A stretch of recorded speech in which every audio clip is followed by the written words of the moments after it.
Okay sir. நம்ம last time வந்து பேசியிருந்தோம். அஜித்தும், தனுஷும் கூட்டணியில வந்துட்டு தனுஷ் சாரோட டைரக்ஷன்ல அஜித் சார் நடிக்க போறாரு அப்படின்னு சொல்லிட்டு, இப்ப அத கன்ஃபார்மும் பண்ணியிருக்காங்க அந்த ப்ரொடியூசரு.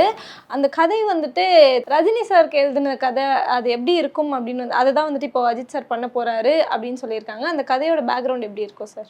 முதல்ல வந்து இந்த தனுஷ் அஜித் காம்பினேஷன் பற்றி பேசுனது நாங்க தான். அப்போ வந்து பல பேர் இது சும்மா ஏதோ இஷ்டத்துக்கு வந்து அடிச்சு விட்றாங்க அப்படின்னு சொல்லிட்டு இருந்தாங்க. இப்போ அந்த தயாரிப்பாளர் வந்து ரொம்ப ஆரம்ப கட்டத்தில் இருக்க இந்த பேச்சுவார்த்தைன்னு சொன்ன பிறகு ஆஹா நிஜமாகவே நடந்துகிட்டு இருக்கு போல இருக்குங்கிறது இப்போ தான் அவங்களுக்கு தெரிஞ்சிருக்கு. சரி, அதை இந்த இடத்துல நம்ம பதிவு பண்ணிப்போம். அப்புறம் வந்து இந்த படம் வந்து ஒரு படு கமர்ஷியலான படமாக இருக்குங்கிறது தான் ரஜினிக்காக பண்ணப்பட்ட கதைங்கிற தகவல் வெளியில் வந்தது. ஆக்சுவலாக ரஜினிக்காக பண்ணப்பட்ட கதை தான் அது. தனுஷுக்கு என்னென்னா ஒரு பெரிய ஆசை, ரஜினி படத்தில் நாம் இருக்கணும், ரஜினியோட கூடவே ட்ராவல் பண்ணுற மாதிரி ஒரு கேரக்டர் நம்ம பண்ணணும்னு அவருக்கு ஆசை இருந்துச்சு. பட் அதுக்கு ரஜினி இடம் கொடுக்கல. சிவகார்த்திகேயனுக்கு அந்த ஆசை இருந்தது, ரஜினி இடம் கொடுக்கல. அவருக்கு என்னென்னா நம்ம வெற்றி வந்து நம்ம வெற்றியாக இருக்கணும், தோல்வியாக இருந்தால் கூட அது நம்ம தோல்வியாக இருந்துட்டு போட்டோம்.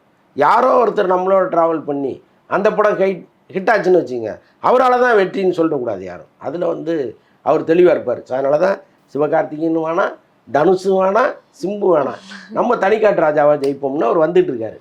அதனால் தனுஷுக்கு அந்த ஆசை வந்து நிறைவேறலை. அதுக்கப்புறம் அந்த குடும்ப உறவுகளே அறந்து போச்சு, அவர் வெளியில் வந்துட்டார். இனிமேல் அதற்கு வாய்ப்பு இல்லைன்னு வச்சுங்களேன்.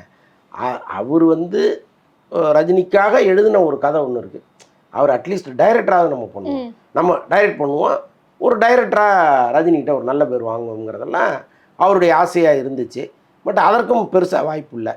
ஸோ இந்த சூழலில் தான் கரெக்டாக அஜித்துக்கு அந்த கதையை சொல்கிறாரு. அஜித்துக்கும் வந்து அந்த லைன் பிடிச்சிருக்கு, டெவலப் பண்ணுங்கன்னு சொல்லியிருக்காரு. அவ்வளோதான். Okay sir. இப்போ நடிக்க ஆசை இருக்குன்னு தெரிவிக்கிறவங்களாம் நடிக்க முடியாதுன்னு சொல்லிடுறாரு. ஓகே, இப்போ டைரக்ட் பண்ணணுன்னாது அவங்க கேட்குறாங்க, அதையாவது பண்ணலாம்ல ரஜினி சார்? இல்லைங்க, அவர் எல்லாருக்கும் கொடுக்க வேண்டிய அவசியம் இல்லை.